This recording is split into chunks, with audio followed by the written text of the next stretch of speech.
ሁለት መነኮሳት ነበሩ። ሲጸልዩ ሰይጣን ባይታዊ መስሎ መጣና ኑ ጸሎታችሁ ተሰምቶላችኋል፣ ወደ ገነት ለወሰዳችሁ ነው አላቸው። እንዴ ገርም! ገደሉን የብርሃን መንገድ አስመሰለው። ተመስገን ጌታዬ ጸሎቴን የሰማህ ብሎ አንዱ ችኩሉ ዝም ብሎ ድርግም ሲል ዝም ብሎ ተሳፈረ። ብርሃን ነው መንገድ አስመስሎት ነው። ያኛው ግን ሆነም ቀረም እስቲ አማትበን እንጀምር መንገዳችን ብሎ በስመ አብ ወወልድ ወመንፈስ ቅዱስ ሲል ለካ ብርሃን የለም።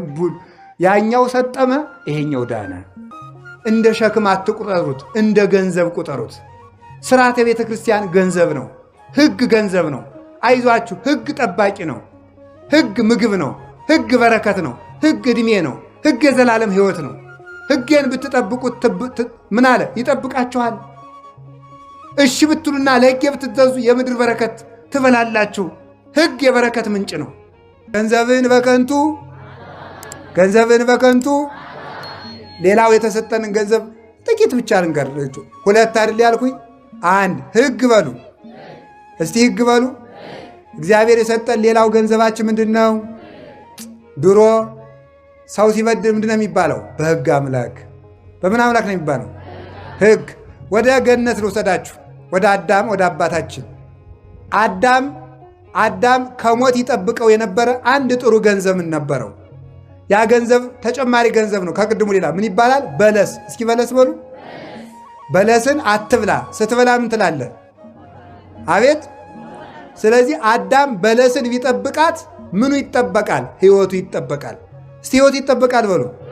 ሕይወቱ በለስን ሲያባክናት ሕይወቱ ምን አለ? ባከነ ማለት ሞተ። በለስ የተባለ ሕግ ነው ይላሉ ሊቃውንት። ሕግ እግዚአብሔር የሰጠን ሀብት ነው። ሰውን የሚጠብቀው ሕግ ነው። የማን ሕግ? ሰው የእግዚአብሔርን ሕግ ሲጠብቅ የእግዚአብሔር ሕግ ሰውን ይጠብቃል ይላሉ አባቶቻችን።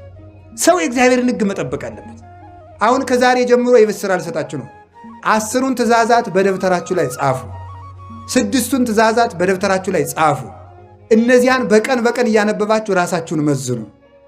ሕግ ከጠበቃችሁ እግዚአብሔር አሳልፎ አይሰጣችሁም። እንዲህ አለ ጌታ፣ ለወይንስ ሐዲስ ውስተ ወይን ሐዲስ ውስተ ተመልከቱ ውስተ ዝቅ ሐዲስ ይወድይዎ ወይተዐቀቡ ክልኤሆሙ በበይናቲሆሙ። አዲስ ወይንን በአዲስ ሰውነት ይጨምሩታል፣ ሁለቱም ይጠባበቃሉ። የማቴዎስ ወንጌል ምዕራፍ 9። አዲስ ወይን የተባለች እርጅና የሌለባት የክርስቶስ ሕግ፣ አዲስ ሰውነት የተባለ አዲስ ማሰሮ የተባለ ንጹሕ ሰውነት፣ ሁለቱም ይጠባበቃሉ። ወይኑ ረዋቱን ምን ያደርገዋል? ያለሰልሰዋል፣ ያሰማምረዋል። ረዋቱ ወይኑን ያበስለዋል። ወይኑና ረዋቱ ይጠባበቃሉ። ሰው ሕግን ይጠብቃል፣ ሕግ ሰውን ይጠብቃል። ሰውን የሚጠብቀው ሕግ ነው። አዝላ አኮን ይህነ ዘናቅቦሙ ለሕገጋት አላ እሙንቱ ሕገጋት ያዕቅቡነ ይላል ማሪሳል። ሕግ እኛ ሕግን አንጠብቀውም። የምንጠብቀው ለራሳችን ነው፣ እንድንጠበቅ ነው። ሕግ ጠባቂያችን ነው። አሁን ሀገርም የምትፈርሰው እኛም በሞት የምንፈርሰው ሕግ ስናፈርስ ነው። የእግዚአብሔርን ሕግ ከማፍረስ ይሰውረን። የእግዚአብሔርን ሕግ አፍርሳችሁ አታግቡ። የእግዚአብሔርን ሕግ አፍርሳችሁ አትብሉ። የእግዚአብሔርን ሕግ አፍርሳችሁ አትነግዱ። በስፍርም አትስረቁ። አትማሉ ካላችሁ አትማሉ። አትዋሹ። በእውነት ነግዱ። በእውነት ምሩ። በእውነት አስተዳድሩ። በእውነት ተጋቡ። ጋብቻችሁን አክብሩ። ሁላችንም የእውነት ኑሮ ይኑረን። እግዚአብሔር ሁላችንም ይጠብቀናል። በቸርነቱ ይጠብቀን። የሚጠብቀን ምንድን ነው? ሕግ በሉ እንጂ ሕግ ሲፈርስ ምን ይፈርሳል? ሰው ይፈርሳል በሉ። ሕግ ሲፈርስ ምን ይፈርሳል? ሀገር በሉ። ሕግ ሲፈርስ ምን ይፈርሳል? መንግስት በሉ። መንግስት ሁሉም የሚፈርሰው የእግዚአብሔር ሕግ መፍረስ ሲጀምር ነው። የእግዚአብሔርን ሕግ ጠብቁ። እዩማ በሞቴ እዩ። ለምንድን ነው በአዳም ብቻ መውሰዳችሁ? እስራኤልን ዕድሜ ዘመናቸውን ብታነቡት በሙሉ ይሄ ይመጣላቸዋል። ለምሳሌ ሕግ ሲያከፍሩ በሰላም ይጓዛሉ። ሲያጠፉ እባብ መጥቶ ይበላቸው ነበር እኮ በበረሃ። ሕግ ሲያፈርሱ እስራኤል ሕግ ሲጠብቁ እግዚአብሔር ደህና መስፍን ያነሳላቸዋል። ሲያፈርሱ ፍልስጤማውያንን ያመጣላቸዋል። እንዲሁም አንድ ጊዜ እኮ እስራኤላውያን በሞቴ ልብ ብላችሁ ሰሙ። እግዚአብሔር ለሾመው ለሕጉ ለሳሙኤል አልታዘዝ ብለው ነበረ።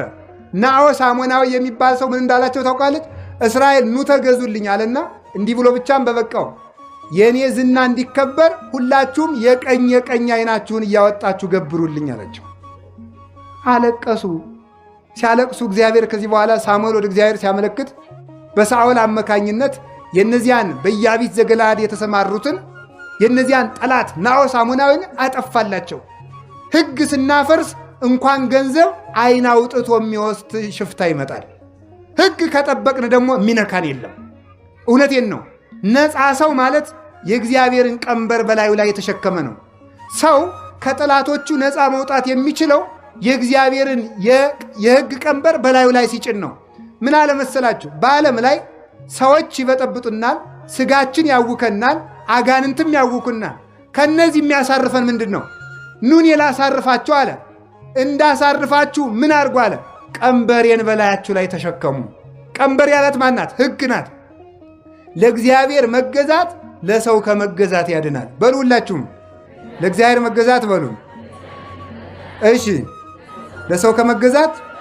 ስለዚህ ወገኖቼ፣ አባቶቼ፣ እናቶቼ፣ ወንድሞቼ፣ እህቶቼ ቤተ ክርስቲያን ከበድ ያለ ነገር ስታዝዛችሁ፣ መጽሐፍ ቅዱስ ላይ ጭንቅስ ነገር ሲነገራችሁ እንደ ሸክም አትቁጠሩት፣ እንደ ገንዘብ ቁጠሩት። ስርዓተ ቤተ ክርስቲያን ገንዘብ ነው። ሕግ ገንዘብ ነው። አይዟችሁ፣ ሕግ ጠባቂ ነው። ሕግ ምግብ ነው። ሕግ በረከት ነው። ሕግ ዕድሜ ነው። ሕግ የዘላለም ሕይወት ነው። ሕጌን ብትጠብቁት ምን አለ? ይጠብቃችኋል። እሺ ብትሉና ለሕጌ ብትዘዙ የምድር በረከት ትበላላችሁ። ሕግ የበረከት ምንጭ ነው። ስለዚህ ዕድሜም የሚቀጠለው ሞትም የሚጠፋው በሕግ ነው። ሕግ አክብረን እንድንኖር አምላከ ቅዱሳን ይርዳን። እንግዲህ በመጨረሻ መልእክት የምነግራችሁ አላችሁ የላችሁም? ብዙ ያባከናቸው ገንዘቦች አሉ። ለምሳሌ መስቀል ገንዘባችን አይደለም? ዛሬ መስቀል ነው። መስቀል ምንድን ነው? ገንዘብ በሉ እንጂ። መስቀልን ማባከን ማለት ነው። በመስቀሉ እኮ አልተጠቀምንበትም። አቡነ ተክለ ሃይማኖት እኮ 60 ክንድ ዘንዶ መጣባቸው። ለዚያ የተጠቀሙት መሳሪያ ምንድን ነው? መስቀል። በስመ አብ አብሩ በልበሉ አማት በስመ አብ ወወልድ ወመንፈስ ቅዱስ አሐዱ አምላክ ሲሉ ምን አደረጉ? ዘንዶ ከሁለት ስንጥቅ አለላቸው። በእኛ ላይ የተነሳውን ዘንዶ ሁሉ የመስቀሉ ኃይል ይሰንጥቅልን። ገንዘባችሁን በከንቱ አታባቁ። ይሄን የመሰለ ጋሻ ታጥቃችሁ ተጠቀሙበት። ስትነሱ አማትባችሁ ተነሱ። አቤታችሁ ስትገቡ አማትባችሁ ግቡ። ስትሳፈሩ አማትቡ። ስትበሉ አማትቡ። ገንዘብ አበድራችሁ ሲመለስላችሁ ባርካችሁ ተቀበሉት። ይህ ማንኛውም ነገር ዕቃ ገዝታችሁ እንዲህ ብሎ ሳስታችሁ አትጠቀሙበት። አማትቡበት። ብትበሉበት የሚያንቅ እንዳይሆን፣ የሚያስቀስፍ እንዳይሆን። እህል ገዝታችሁ አምጥታችሁ ባርኩት። እናቶቻችን እኮ የኔ ገንዘብ ነው ብለው ሊጡን እንኳን ዝም ብለው አያወኩትም። በስመ አብ ወወልድ ወመንፈስ ቅዱስ ለበረከት አድርገው አለኝ ብለው እንኳን ተመክተው አይደግሱም። ጠላውን በስማም ብለው ነው የሚደግሱት። ሰው የሚታረቅበት ድግስ። ያንዳንዱ ጠላ ደግሞ የዝን ይሆናል፣ የእድር ይሆናል፣ ለሰርግ የተባለው ማለት ነው። በስማም በሉ። ይኸውላችሁ መስቀልን የመሰለ ጋሻ ክርስቶስ አስታጥቆን ባለመጠቀማችን ሁላችን ገደል እየገባን ነው። 2 መነኮሳት ነበሩ። ሲጸልዩ ሰይጣን ባይታዊ መስሎ መጣና ኑ ጸሎታችሁ ተሰምቶላችኋል፣ ወደ ገነት ለወስዳችሁ ነው አላቸው። እንዴ ገርም! ገደሉን የብርሃን መንገድ አስመሰለው። ተመስገን ጌታዬ ጸሎቴን የሰማህ ብሎ አንዱ ችኩሉ ዝም ብሎ ድርግም ሲል ዝም ብሎ ተሳፈረ። ብርሃን ነው፣ መንገድ አስመስሎት ነው። ያኛው ግን ሆነም ቀረም ሲያማትበን እንጀምር መንገዳችን ብሎ በስመ አብ ወወልድ ወመንፈስ ቅዱስ ሲል ለካ ብርሃን የለም። ያኛው ሰጠመ፣ ይሄኛው ዳነ። ገንዘባችሁን በከንቱ በዚህ መስቀል አጋንንት ተቀጥቅጦበታል። በዚህ መስቀል ሞት ተሸንፎበታል። በዚህ መስቀል ሲኦል ተበርብሮበታል። በዚህ መስቀል ገነት ተከፍቶበታል። በዚህ መስቀል ክርስቶስ ተፈትቶበታል። በዚህ መስቀል የሕይወት ውሃ ተቀርቶበታል። በዚህ መስቀል ነፃነት ታውጆበታል። በዚህ መስቀል ባርነት ቀርቶበታል። በዚህ መስቀል ቁስል ደርቆበታል። በዚህ መስቀል ሕይወት ተገኝቶበታል። ገንዘባችሁን በከንቱ አታባክኑት፣ ተመኩበት። በዚህ መስቀል አንሰ ኢይዝያር ሐሰ ዘይንበለ በመስቀሉ ለእግዚእ ኢየሱስ ክርስቶስ ገላትያ 6 ቁጥር 14 ላይ እኔ አለ ተመልከቱ፣ ከጌታዬ ከኢየሱስ ክርስቶስ መስቀል በቀር በሌላ በምንም አልመካም። አንድ የበረሃ ባይታዊ ሲተኙ ምን አድርገው እንደሚተኙ ልንገራችሁ። በበረሃው ላይ ሲጸልዩ ያድሩና ሲተኙ ምን ያደርጋሉ መሰሉት? ዙሪያውን ለመኝታቸው የምትመጥን መሬት እንትን ይሉና ያሰምሩታል ክብ። ከዚያ በኋላ መስመሩን መስቀል ያሰምሩበታል። አፈሩ ላይ እኮ ነው። ከዚያ በኋላ ይታኛሉ። እባቡ ዘንዶው እየመጣ ከዚያች መስመር አያልፍም። በሐሳብ ባሰመሩት መስመር ማለት ይህን የመሰለ ጋሻ እያለን ሲጨንቃችሁ ከመናፍቃን የምትሄዱ ከጠንቋይ የምትሄዱ ለምንድን ነው? 5 ደቂቃ ከአንገታችሁ ላይ ያለውን መስቀል ከግንባራችሁ ላይ አድርጉና አቤቱ በመንግሥትህ አስበኝ፣ አቤቱ በመንግሥትህ አስበኝ፣ አቤቱ በመንግሥትህ አስበኝ በሉ። አስጨናቂያችሁ ሐሳብ ውልቅ ብሎ ይወድቅላችኋል። የሰላም አምላክ ኢየሱስ ክርስቶስ የሚያስጨንቃችሁን ሁሉ ውልቅ አድርጎ ይጣልላችሁ። መድኃኔዓለም ከእናንተ ጋር ይሁን። ይህንን ያህል ጋሻ እያለን ነው የምንፈራ የምደነግጥ። መስቀሉን ሁሉ ተመኩበት። ቤታችሁ ውስጥ ብዙ የመስቀል ስዕል አስቀምጡ። እውነቴን ነው የምነግራችሁ። ከማዕዘኑ ላይ በመስኮቱም የመስቀል ስዕል በወረቀት ይሆን እየሳላችሁ አስቀምጡበት። ይሄ መስቀል ይመክታል። መስቀል እንኳንስ ታማትሞበት ወይም እንኳን መስቀል ተመሳቅሎ መስቀል ምልክት ሲታሰብ ራሱ ያሸንፋል።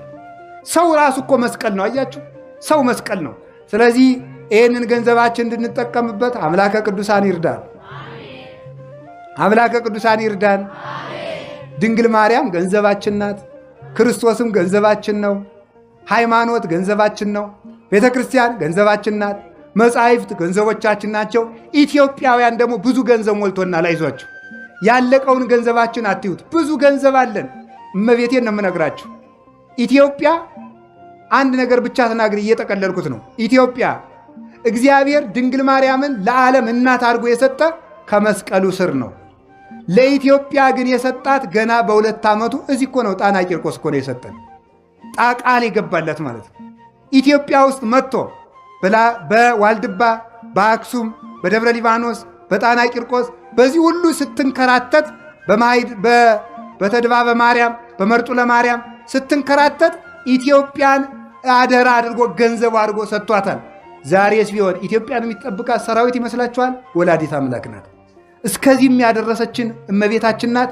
ነገም እሷ ታውቅልናለች። ከእሷ የተጠጋ ሰው የሚነካ የለም። ወበይንተዝ እይደነግጽ ወይፈርህ እምትግብርተ ብሲ ወብእሲት ወማፋንበሳ ዘይጥህር። ተመልከቱ።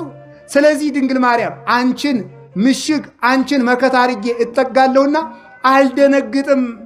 ከመሰባ ሀገር ዘይነብሩ ማይከለ ጥቅመ አድባስ ዘይንህል። በማይፈርስ አለት ስር ተጠግተው የሚኖሩ ሰዎች፣ የማይፈርስ ግንብ ሰርተው የሚኖሩ ሰዎች እንደማይደነግጡት ከአንቺ ተጠግቻለሁና በፍጹም አልደነግጥም። ወላዲት አምላክን ይዞ የሚደነግጥ ሰው የለም። በሰይፍ መካከል ሁሉ ኃይልን የምትሰጥ ኃያሉን እግዚአብሔር የቻለች የኃይል እናት ናትና የእሷን ቃል ኪዳን እንድንጠቀምበት እግዚአብሔር ይርዳን። ታቦተ ጽዮን ያለችን እኛ፣ 46ቱ ብሉያት ሲተረጎሙ የነበሩ እኛ፣ 9ኙ ቅዱሳን ወደኛ የተሰደዱልን ወደኛ፣ የሰማይ ማሕሌት የወረደልን ለኛ፣ አቡነ ገብረ መንፈስ ቅዱስ መጥተው ርስት የተቀበሏት ሀገር ኢትዮጵያ፣ የአቡነ ተክለ ሃይማኖት የርስት ሀገር ኢትዮጵያ። ይሄ ሁሉ ሀብት ያለን ሰዎች ገድለ ተክለ ሃይማኖትን አንብቡ፣ ገድለ ገብረ መንፈስ ቅዱስን አንብቡ። ሁላችሁም የእመቤታችን ውዳሴ ማርያም እየተጠበቀ ምን እያላችሁ እያነበባችሁ ክርስቶስን ትግል ግጠሙ። ምን ማለት ነው? ያዕቆብ እግዚአብሔርን ታገለ የሌለ የፍቅር ትግል ማለት ነው። ለእናትህ አደራ ሰጥቻለሁ አላልክም እንዴ? ለተክለ ሃይማኖት አደራ ሰጥቻችኋለሁ አላልክም እንዴ? ለገብረ መንፈስ ቅዱስ አደራ ሰጥቻችኋለሁ አላልክም እንዴ? ታቦተ ጽዮንን ያስጠጋን እኛ አይደለንም እንዴ? ከኢየሩሳሌም የተወለድክበት ሀገር ቢያሰድዱህ በስደት ዘመን ያስጠጋን እኛ ኢትዮጵያውያን እኮ ነን። እግዚአብሔርን በፍቅር እኮ ነው ማለት በፍቅር ነው፣ በኩራት አይደለም። የራሱ መሬት አይደል እንዴ የፈጠረው? እኛ ታዲያ የእኛ ሀገር ስትታመስ ለምን ዝም ትላለህ በሉት፣ ይሰማል እግዚአብሔር። ስለዚህ የድንግል ማርያምን እናትነት፣ የተክለ ሃይማኖትን አባትነት፣ የገብረ መንፈስ ቅዱስን አባትነት፣ የታቦተ ጽዮንን መመኪያነት፣ የተሳቱ ቅዱሳንን ቃል ኪዳን፣ የቅዱሳት መጻሕፍትን ሁሉ አልተጠቀምንበትም። ሀገራችን አውቀን ለመጠቀም ያብቃን። ኢትዮጵያዊነታችሁን ተጠቀሙበት። በሞቴ ከሀገር ተለይቶ እኮ የተዘመረልን ምንም ተብሎ መሰላችሁ? ወሀብኮሙ ሲሳዮሙ ለሕዝበ ኢትዮጵያ፣ ለኢትዮጵያ ሰዎች ምግባቸውን ሰጣቸው። ያ ምግብ ምንድን ነው? በማንም ያልወረደውን ሚካኤል፣ ገብርኤል፣ ሱራፌል፣ ኪሩቤል ተመግበውት የሚኖሩትን የመላእክትን እንጀራ ማሕሌትን የሰጠን እኛ ብቻ ነን። የቅዱስ ያሬድ ቃል ኪዳን ሁላችንም ይጠብቀን። ሌላ የመጨረሻ አንድ ትልቅ ገንዘብ ልንገራችሁ። የክርስቶስ ሥጋና ደም ትልቁ ገንዘባችን ነው። ትልቁ ገንዘባችን፣ ትልቁ ሀብታችን ነው። በከንቱ አታባክን ማለት፣ ኧረ ተው ተጠቀሙበት። ከሞት የሚያድን እንጀራ ለምንድን ነው የማትበሉት? ከሞት የሚያድን መጠጥ ለምንድን ነው የማትጠጡት? እርቃንን የሚከድን ልብስ ለምንድን ነው የማትለብሱት? ለምን ነው ታማችሁ መድኃኒት የምትጠሉት? ለምንድን ነው እየሞታችሁ ሕይወት የምትጠሉት? ለምን እየተሰደዳችሁ ርስት ትጠላላችሁ? የአምላክን ሥጋ የአምላክን ደም ባለመብላታችን አይደለም እንዴ ሞት እየሰለጠነብን ያለ? ሞት ድንበሩን እያለፈ ያለ የሰለጠነብን በምንድን ነው? የክርስቶስን ሥጋና ደም በመተላለፋችን ባለመቀበላችን፣ በሱ ሥጋና ደም ስላልተጠቀም ነው። ገንዘባችን እንድናውቅ አምላከ ቅዱሳን ይርዳን። ንስሐ ገብታችሁ ሥጋው ደሙ ለመቀበል ያብቃችሁ። ጾሙን በሰላም አስፈጽሞ ለብርሃነ ልደቱ በሰላም ያድርሰን። በጸሎታችሁ አስቡኝ። ወስብሐት ለእግዚአብሔር።